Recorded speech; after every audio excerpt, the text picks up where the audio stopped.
Hello and welcome to another review of drones visual. I think over 2 years ago, maybe a little bit less, I saw an exhibition 2 new drones from Wingsland, which back then this company had become relevant thanks to the drone Wingsland Scarlet Minivet, which many of you know. Those 2 new drones were the Wingsland M5 and the Wingsland K3. The new drones have certainly an original design and I was excited about their release, but oh boy, they sure took a long time. The last news I received about the K3 was that it was not going to be released, potentially because it would have been hard to compete against other available drones, especially those from DJI, which has been actually pushing many of their competitors to a very tight corner. I'm glad Wingsland has managed to release the M5, and I certainly hope it will be better than the Minivet that, as many of you know, had more problems than a Russian car. So today, I'll be reviewing the new Wingsland M5. Let's get started by taking a look at what we get with the box. As soon as we open the box, we will find the instructions manual. That is not very extensive, but I guess it can get you started. Later, we can see the balance charger, which is rather large, and it has these LED lights here at the top that will let us know when the charging process has concluded. I will show you that a little bit later in the video. This is the balance connector for the battery of the drone. The next thing we will see are these props. I think you're supposed to get 3 pairs, but by some reason I only got 2. These props feel rather solid. The quality seems good enough, I guess. They are not entirely rigid, I would say they're pretty flexible. Notice that the hole here at the center where you mount them on the motors is very peculiar. I don't recall having come across a similar design. Maybe it's their own design, who knows? After all, I mean, the M5 is quite an original drone indeed. If we continue inspecting the contents of the box, we'll find a USB cable. This USB cable can be used to charge the transmitter that I will show you in a moment. This is the transmitter I was talking about. It's a very compact transmitter, as you can see, and it will pretty much has a holder basically for your smartphone, and I will show you again that later. Then finally, here we have the unique Wingsland M5 with the classic colors from Wingsland, orange like the S6 and the Minivet, and black or brown. So okay, let's start by talking about the transmitter. As you can see, this is a super compact transmitter. Here you can take a look at it side by side with the transmitter of the DJI Spark, which looks more sort of robust or bulky in comparison. There are a couple of foldable antennas here at the top. Folding these antennas will protect them when you, for example, transporting the transmitter, and also it will save a lot of space. When unfolding the antennas, I did notice that they are not as stiff as the ones from the transmitter of the Spark. What I mean is that they feel rather loose, I would say, yeah. I will test later whether this transmitter also works with the Pocket Drone Wingsland S6, which we have previously reviewed here at Drones Visual. Let's go ahead and cover all the buttons in the transmitter and see what they do. There are basically 2 main buttons here in the transmitter. One will allow you to take photos or initiate video recording, while the other one will activate the auto takeoff and landing functions. There is no power button in the transmitter itself. Basically, the way it works is that once you deploy the smartphone holder like this, the transmitter will power on automatically, and you will see that the LED lights will start flashing. I'm not sure if I'm a big fan of this. I'd rather have a button, but that's the way they did it. Handling the transmitter feels comfortable, but the sticks feel a little bit too loose for my liking. Again, if we compare it to the transmitter of the DJI Spark, they're not as sturdy as the ones of the Spark or the Mavic. As you can see, the rear section of the transmitter seems to have a sort of ergonomic design that takes into consideration your hand's anatomy, so I think you're gonna find it quite comfortable. The transmitter can easily adapt to different screen sizes by pulling down the sort of lower section of the smartphone holder, and I think it's pretty easy to place your smartphone there. I had no issues with that, although my smartphone is not very large, I must say. Here you can see the transmitter of the DJI Spark next to the transmitter of the Wingsland M5, and as you can see, yeah, I mean, they're roughly the same length but vary in terms of width. The Spark transmitter is much more bulkier, as I was saying before. Now let's cover the M5 in details. This is certainly an original design, just like the S6. You can see that they designed this thing from scratch. The body of the quad looks a little bit like yeah, like I don't know, like a Mexican pinto bean that has been sort of grown into a U shape or something like that. A little bit hard to describe.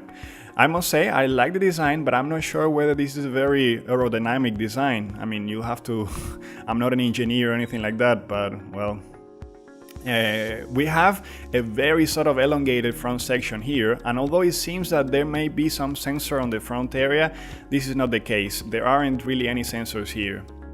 Right under, we can see a camera. This camera can record video at 720p, not Full HD. Chances are that the camera can actually record Full HD, but the video is being sort of cropped to 720 to stabilize it a bit. But to be fair, I'm not sure whether it achieves this stabilization. I will show you later some samples of the video. But well, I'm just guessing here. On the belly of the drone, we will find 2 ultrasonic sensors and 1 optical flow sensor. However, I think that just like the Wingsland M6, these sensors don't really seem to be doing anything. I might be wrong, but I don't think that they're actually working. The props of this quad have a very nice design, and you can easily replace them by just pressing the button here on the center downwards. Regarding the motors, I have no information now regarding the KV of these motors, but I will try to find out some more about that. Here on the side, we will see a lock to secure or release the battery, and then right next to it is the power button to turn on the drone. Then on the other side, close to the bottom section, we will see a section here covered by a protective rubbery cover. Right under, we have a USB connector and a compartment for the micro SD card. There are a few aspects of the final design that sort of give me the feeling that they were a little bit in a hurry to release this drone, and those aspects are the fact that many cables and the antennas are sort of a little bit too exposed, and the battery connector that I will show you a little bit later is not what you may expect. I mean, it's not that this has a practical relevance per se, but it does sort of aesthetically, it does not look so good, I would say. If you take, for example, a look at the Spark, you won't see any of these things. But again, that's not a really big issue. I'm just sort of like giving my opinion. Let's proceed to remove the battery and check it out. To do that, we just have to slide this lever down and pull out the battery. Try not to pull too hard, because the battery is actually connected through an XT30 connector, so you could end up pulling the wires a little bit too much and perhaps cause some damage. I was a bit surprised that the battery had this kind of connector, to tell you the truth. It seems again that they were a little bit in a hurry trying to get this drone out to the market, so they used this sort of connector for the battery. Here you can take a close look at the battery. The connection on the top is used to charge the battery by the balance charger provided with the drone that I was showing you at the beginning of the video. As you can see, the capacity of the battery is 1800 milliamps and the voltage 14.8 volts. The battery itself weighs around 184 grams, although in the official specs it says 182 grams. The way, I find more convenient to sort of power the drone, if we're gonna talk about that now. What I mean is that the best sequence to power the drone, or to follow to power the drone, in my opinion, is to power the drone while the Wi-Fi in our smartphone is off, then wait a few seconds and power on the transmitter, and then when the blue light in the transmitter is on, go ahead and open the Wi-Fi in our smartphone. I'm assuming, of course, that you have already paired the transmitter on the drone to your smartphone. I'm saying this because what happened to me a few times was that I would power the drone, then open my smartphone's Wi-Fi, and then after that the drone will connect to the smartphone Wi-Fi but not to the transmitter. So if that happens to you, just follow the sequence that I just laid out, and I think you will have no problems with this. Now let's go ahead and take a very quick look at the app, which is very simple, and you will use this app along with the transmitter to control this drone. I hope you can see well the screen of my smartphone here. It might be a little bit overexposed and blurry, but it's still visible. You can download the app from the Play Store or from your App Store. Once everything is paired, we can proceed to open the app, which is really simple. Here in the initial interface, we have to click the Go Fly or Go button here, and it will take us to the main control interface, where we'll be able to see the video signal coming directly from the drone and a few other options. If we take a look at the left side, we'll see 3 buttons from top to bottom. We have the camera, shutter and video. So here you can control your photo and video functions. You can do that also from the transmitter. Remember, there's a button in the transmitter to basically take video, record video or take photos. At the bottom of the screen, we'll have altitude, distance, speed of the aircraft, some valuable information indeed, so you can, take a look at that if you're not sure at what distance you're flying or what's your current altitude. Right on top, we have a button to activate the auto takeoff and landing functions. You can also, again, do that directly from your transmitter. On the top section of the screen of your smartphone or the app, we'll have a connectivity status of the aircraft, number of satellites it's currently receiving, strength of the transmitter or Wi-Fi signal, and the battery status of the aircraft. Then on the right side, we have settings and the so-called intelligent flight mode or POI. I'll show you a little bit more about that later. Access to the image gallery and the auto return home function. As you already know, the sort of intelligent flight mode available for this drone. There are a few intelligent flight modes, but the most important one I think is this POI or point of interest, I guess that's what it means, which we'll test a little bit later in the video. Then if we quickly, very quickly, run over the settings, we can see that we can here, for example, select beginner or advanced mode. In the beginner mode, you cannot use the POI mode, which is this sort of orbiting around a certain point mode, and the responsiveness of the aircraft should be less. Now here we have what they call sort of intelligent flight modes. I never really use these, but they are available. I won't really go into details about all of them, not to make this video too long, but I might cover them in further videos. Then the next option we have is the compass calibration. This is very simple. As soon as you basically press the compass calibration button, the app will guide you step by step of what you need to do to calibrate the aircraft, and you just need to do this, I guess, the first time. But then again, if you change your location and are too far or in some other country, it is recommendable that you do this again. Then the next option is to change the mode in the transmitter and to calibrate it. Not sure whether this works properly. I will need to test that because I haven't tested it yet, and I will let you know. And finally, we have some information about the aircraft connected to the smartphone, and we can also set a password for it. Okay, so now we are outside and we're gonna take the Wingsland M5 for a flight. Before flying, of course, I strongly suggest you perform a compass calibration, as I was mentioning before. This is very simple and the app will guide you step by step through the calibration process. So I'm sure you'll have no problems doing that. So the way I suggest again is to power the drone first, then power the transmitter a little bit later, and after we see the blue light in the transmitter, then we can open the Wi-Fi in our smartphones, and in this way we won't have any issues. So okay, let's go ahead and give it a try. Once we are connected, we can then open the app, wait to get enough satellites and a proper FPV signal, and then we can either take off by unlocking the motors using the throttle and the elevator, the sticks in the drone, sorry, or we could press the auto takeoff button in the app and the drone will unlock the motors by itself and automatically begin to gain altitude until it reaches a few meters above ground. So okay, let's take a look at the stability of the drone. Here the M5 is currently flying in GPS mode and I'm receiving around 16 to 17 satellites. This should be more than enough to guarantee a position lock. Indeed, the drone is keeping its position, but not without some degree of oscillation and mild changes in altitude. It does correct the position eventually, but it certainly has a bit more drift than other drones that I have tried. Nothing major though. It makes some funky sounds at times when it attempts to correct its position, but I guess this is not a big deal.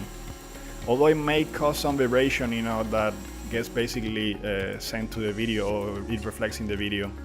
Let's try flying a little bit around here. Let me state that the app has two flying modes, not really flying modes, basically two modes, which are beginner and advanced. I have disabled the beginner mode and I'm flying now in the advanced mode. I can tell you that this drone seems very responsive. It really reacts quickly to the input from the sticks. I think beginners might not like this too much, but again, I'm flying in the advanced mode now. But advanced users might actually don't mind as much. In terms of speed, it can actually go fast. I can tell because right now I'm sort of yeah, what is like going around sort of 70% on the throttle. And the speed feels decent. I don't want to push it a lot because I want the battery to last a little bit longer so I can record as much of this review as possible. But yeah, I'll say it is a decent flyer. I might have some bad news though. I don't think you'll be able to properly fly this drone FPV style. The camera has a very uncomfortable angle, so when you're flying at low altitude you will only pretty much see the ground and nothing else. I'll go into the quality of the footage a little bit later in the video, but I'm showing you this fragment now so you can get an idea of how it feels, not to mention the amount of lag in the video transmission. The next thing I would like to try is the so-called circle around a fixed point, or POI, or whatever you want to call this function. I have tested this option previously in the Wingsland S6 and it worked perfectly, so I will give it a try now in the M5 and see whether it works. The first thing we need to do is to pick an area that has enough space and position the drone at a certain altitude to avoid any obstacles while it orbits the point you have selected. After that, you can head towards the app and make sure that you're not in beginner mode. I think this option should not work in beginner mode, so then activate the POI option. Once the option is active, try to fly the drone forward a little bit in any direction, and you want to sort of also kind of select the radius by flying a little bit towards the right or the left. In this way, the radius will be established. Once you do that, you can pretty much release the transmitter and the drone will orbit around that point by itself. I must say this function is really nice and it can help you capture some nice video on top of a hill or a mountain, so I see myself using this function often. On the other hand, this seems to be the only sort of smart option that this drone has to offer. We don't have follow me mode or the advanced functions that we have seen in other aircraft for the same price. Let's now try the automatic return home function. The drone is flying around 70 meters or something like that from me. Then once you press the return home button, the drone will immediately reach certain altitude and then initiate the return home trip to the takeoff point. Here it is coming a little bit too fast, I'll say, but well, yeah, it's pretty much going to land very close to the takeoff point. I'll say within a meter. Just like many other drones that we have tried before, so we can confirm that this function works properly and you won't have any issues with it. Just keep in mind that it will land perhaps around a meter away from the takeoff point. Finally, I would like to cover the quality of the FPV transmission and the video recording. So here you can see some footage recorded at 80 meters. If I recall correctly, it's kind of like 80 meters, I think. As you can see, the quality is not great. There is of course wind up there, but anyways, it's a little bit like the Hobson H501S. The camera is absorbing too much movement and vibration from the aircraft, so this is causing vibration and yellow in the video. So you're not gonna get a great video quality from this aircraft, and also remember that the video is only 720p rather than full HD. When flying at the sort of at this relatively short distance, I experienced considerable lag in the FPV transmission, so I don't think you will be able to feel very comfortable flying this drone FPV style. If you, for example, have a set of VR goggles and you would like to place your smartphone there, I think there's too much lag, to be fair, so I'm not sure it's going to be a great FPV experience. At least I'm experiencing this with my smartphone. I don't think it's going to be much different with other smartphones. We also saw before that the angle of the camera is not very nicely placed, so if you fly close to the ground, you will only see the ground. When it comes to flying time, I think I managed to squeeze 12-13 minutes, I would say. I always tend to forget to sort of measure the time properly, but I think it's something like that. I will give it a try again. Then the drone is very light, and I think that definitely contributes to a good flying time, but I'll need to sort of make sure I do a test specifically to test the flying time of the drone and let you know exactly what flying times I'm getting. Okay, let's dive into the conclusions and go over the good and the bad. What I like about the M5 is the way it looks, the fact that it's rather light and easy to use, is an agile flyer, and the flying time is decent, I would say, although less than of course the official specs, but we know the official specs usually exaggerate. Also, it offers a sort of circle around or orbit a fixed point, which is a nice option. Another aspect that can be listed as positive is that you can partially control the drone with your smartphone or with your transmitter. It is really up to you. You cannot completely control it with your smartphone, but you can control some of the options with your smartphones. And it's also nice to get a video feed directly to your smartphone. What I don't like so much is the fact that the angle of the FPV camera makes it difficult to fly close to the ground. It makes your FPV experience not very nice. Also that there is some lag in the FPV's transmission and the video quality is far from great. I would also have liked to see more smart functions in this drone, like the follow me mode, but they're not available. It would be also nice to fully be able to control the M5 using the smartphone. I don't think this is possible, but maybe if some of you have figured out how to do this, of course, drop me some comments in the description section. The flying range of the M5 officially is supposed to be around 500 meters, which is not a lot, but I doubt that anybody will risk taking it that far, especially considering the lag of the FPV transmission. So I think that's pretty much enough. I believe the current price of the M5 is around $274 US, and of course I have placed a link in the description of the video if you want to check it out. I will still test whether the transmitter of the M5 works with the Wingsland S6, which is really interesting actually, because when the S6 came out, many people were asking me whether there was any transmitter available, and I knew about this transmitter, I just didn't know when it was gonna come out. So let's hope it is compatible. So for those of you that have the X6, maybe it could be a nice choice also to get the M5, and then you have a transmitter for both drones. Okay, so that's all for today. If you enjoyed the video, please give me thumbs up and drop me some comments. I really appreciate that. If you feel that I have said anything silly, drop me some comments and correct me, and we will all benefit from that. For those of you interested in the topic of drones and would like to get the latest news and reviews directly from China, do not hesitate to subscribe to my channel, and I hope to see you all in my next video.